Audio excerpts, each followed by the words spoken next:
Hey everyone, Mike Miller with the Herald Times, joined by a man with a very cool hat. Andy Graham's the name. Yes, it's not actually Sherlock Holmes and Dr. Watson. Oh, that really is the thing. It's got the whole. That's a deer stalker. Yep. When did you get that? Ooh, ages ago. Really? One time I've never seen you. when I was in the UK. Oh, no kidding. Good hat. Good win for Indiana. Not a pretty win, but a good win, good important win to close out the regular season and retain the old Oaken bucket for a fourth straight year. First time that's been done since the mid-'40s. 1947 is 1944 through 47. Some of the great Bo McMillan teams, including the only unbeaten, outright Big Ten football champion for Indiana in 1945. This team isn't unbeaten and is not an outright Big Ten champ, but it's 6-6 for the second straight regular season, second straight bowl game for the first time since 1990-91. For Indiana today, it didn't really matter how it happened; it just needed to happen. And I think the way it happened is, however, kind of a takeaway for the whole season, which is Indiana's defense is better.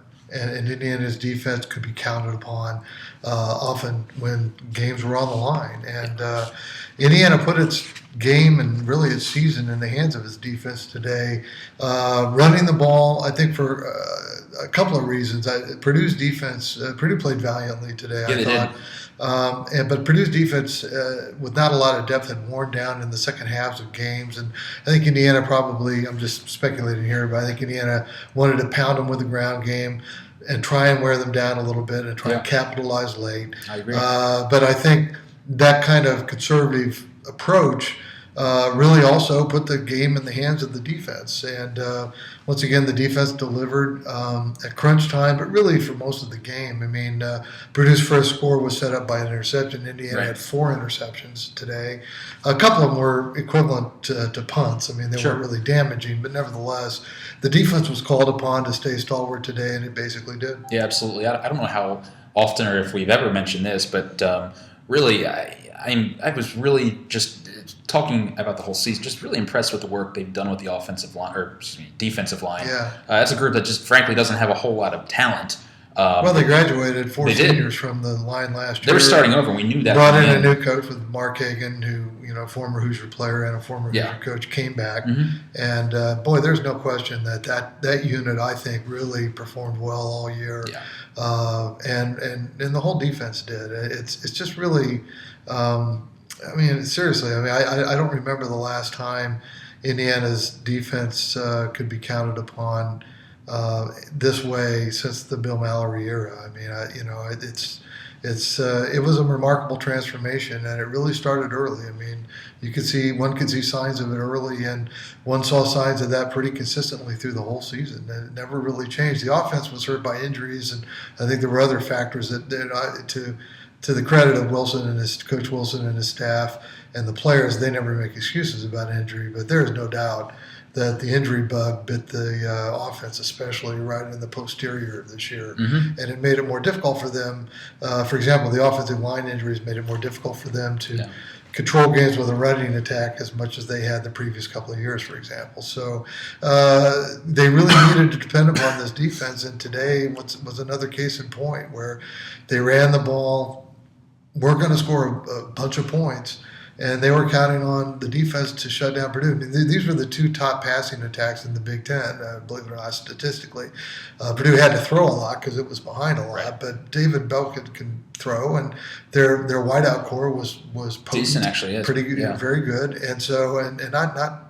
Once again, people say, there's no aspect of the Purdue team was very good. No, their wideout core was really good. Defensive line was pretty good, too. Defensive line had guys like, Jake Proplogle and Jalen Robinson.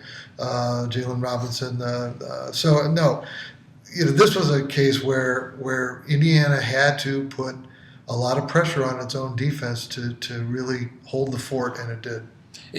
You're absolutely right about this game being sort of fitting as far as the season narrative with the defense. And just to kind of go back for a minute, too, you talk about the injuries on the offensive line. That, too, was kind of fitting today, that they actually had to shuffle some things up front with Corey Cronk was sick. Yeah, Corey Cronk woke up with a bit of a stomach bug. Kevin Wilson said he was just really struggling to keep stuff down, just one of those days for Corey Cronk. And he actually started, but it was primarily Delroy Baker at left tackle today. Simon Stepniak actually made his first career start. He was at right guard, while Dan Feeney shifted over to right tackle, which is playing out of position, but playing well, of course, like he always does, I'm sure. But that had to drive Croc crazy. I mean, the kids from West Lafayette. Yeah, exactly. So, if he wanted to start any game or play any game, today was the day. But no, it was a factor for Indiana all season, whether they admit it publicly or not. And they, as I said, they don't. To their credit, they don't make excuses. I've never heard them use injuries as an excuse. No. But the reality is it definitely impacted Indiana's offense this year. And I'm sure it was a source of frustration for IU fans who, thinking about the offenses for the past couple of years, combine that with this defense, and you're looking at maybe a top 20 team, as potent as Indiana was offensively the past couple of years. But really, this goes all the way back, if you think about it, to 2012 when Trey Robinson broke his leg in the second game against Massachusetts, because that burned Nate Sudfeld's redshirt year. Otherwise, Nate Sudfeld would have been quarterbacking this team this year, probably. But next year, Indiana will have a senior quarterback. Richard Lago improved most of the year, I thought, pretty steadily. Had kind of a tough day today, but he didn't really throw very much today. I mean, it was a run game oriented game plan, I think, and I think. Lego is going to be a really solid, really good player next year. He'll have a healthier team around him, hopefully, from an Indiana perspective. And the defense, on paper, returns everybody from the two deep chart, except Ralph Green, the defensive tackle, and Dawson Fletcher, a backup linebacker who played well today. Both of those guys played well today. But it's going to be interesting to see. One of the offseason things that's going to be interesting to see is how much of Indiana's players who are on paper slated to come back return, because a few of them should, I think, probably stick their names into the NFL evaluation process. T-Gray Scales, potentially.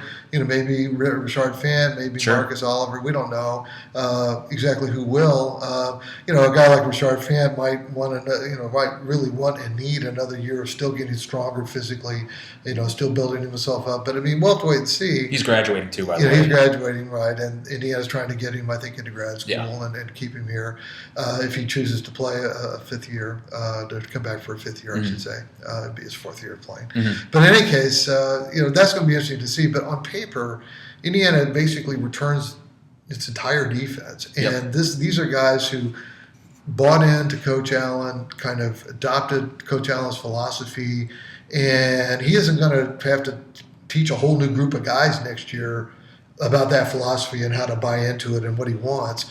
He's going to get virtually everybody back, and that has to be encouraging for all you people. If you take away from this season, the main takeaway being Indiana's defense improved markedly, then you have also reason for optimism if you're an IU fan heading into next year, because virtually that entire unit comes back, and it's going to be augmented by recruiting. And you know as well as I do, Mike, that today's result, however ugly it might have looked on the field at times, none of that matters. Nobody's going to care 10 years from now, and immediately what matters is it helps Indiana's recruiting. We talk about bringing in some help for next year. Well, today's game helped, secure some of that problem. Well, I think that right there kind of goes back to our conversation moments ago about Coy Cronk. I mean, plucking a kid like that out of Lafayette, they got Brandon Knight from a Purdue family right out of Lafayette area. The ability for Indiana to really take advantage of Purdue struggles while at the same time building on their own gains on the field has just been really huge in that recruiting realm. And it's going to be interesting to see how they sort of plug some holes. And plus, when you talk about next season too, you're going to get the returns of Simeon Cobbs, Jay-Shun Harris, Camion Patrick conceivably would be at Fuchs. Fuchs too. Fuchs. Yeah. So I mean, there's a lot. I mean, this could be really fun next year, and I think the next time we'll be here at this stadium doing a scoop talk from the press box. Well, it might be the spring game, but after that, Ohio State comes in here, the opener, which is going to be it's going to be I'm calling it right now. I called it with you a few weeks ago. He did. He's not lying. Indiana's going to beat Ohio State here next year. Yeah, that just went public, and you can make of that as you will. I'm sure the Buckeyes will have some fun with that. You know who won't be here for that game? Xander Diamant, unfortunately. No. He's going to be graduating early. I think he's going to be wrapping up next summer, and he's going to be moving on. He's done with football. He said he wanted to take the opportunity to step out on his own terms. He was one of the guys who took part in the senior day festivities today, honoring those guys who've been in the program. He's been here since 2014 was his first year. First win was a bucket game win back in that season. Obviously, legendary celebration, lighting up a cigar in the the IU locker room. Did it again today. He couldn't officially confirm that on the record because of policy. Yeah, right. But the only real question is now that the embargo is lifted on cigars and Fidel is dead, was it a Cuban? I mean, that's the only real question. He wouldn't answer the question you asked him about what brand it is. He just do one of these things. I'm not smoking any cigars.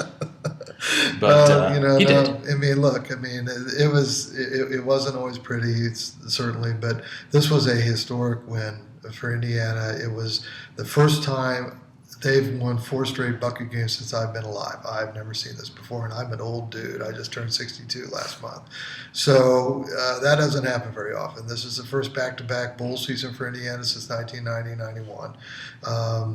The 91 team, by the way, is the defense that pitched a shutout against Baylor in the Copper Bowl. That was a good defense. And defense, T. Gray Scales and Marcus Oliver, and some of those guys said it after the game. Our Marcus Oliver said defense wins championships. That's the cliche, but it's a truth that people understand and realize. And the fact that Indiana made some serious strides forward on defense this year is a big deal because I have a feeling that at some juncture relatively soon, Kevin Wilson's going to have the offense back to clicking. And so we'll see where that goes from here. Yeah, there's a track record for that side of the ball, no doubt. We'll see from here where Indiana goes and how they finish their season because we're not done just yet. We got a whole other month with these guys. Might be Santa Clara, might be Detroit, might be Nashville. Mike and I are kind might of be somewhere else. Yeah, Nashville. Let's not even throw that out. I was gonna say possible opponent Nashville, but we'll wait. We'll find out because there's a lot more football games to be played exactly. that'll determine all of that. So but Indiana's going to go somewhere. Sunday afternoon, early evening. We should next Sunday, not this Sunday. After all the championship games are played in the next week or so, we'll have a more definitive idea of exactly where this season goes from here. But it's not over. So more football to come. Stick with us, guys. Thanks for watching. Elementary.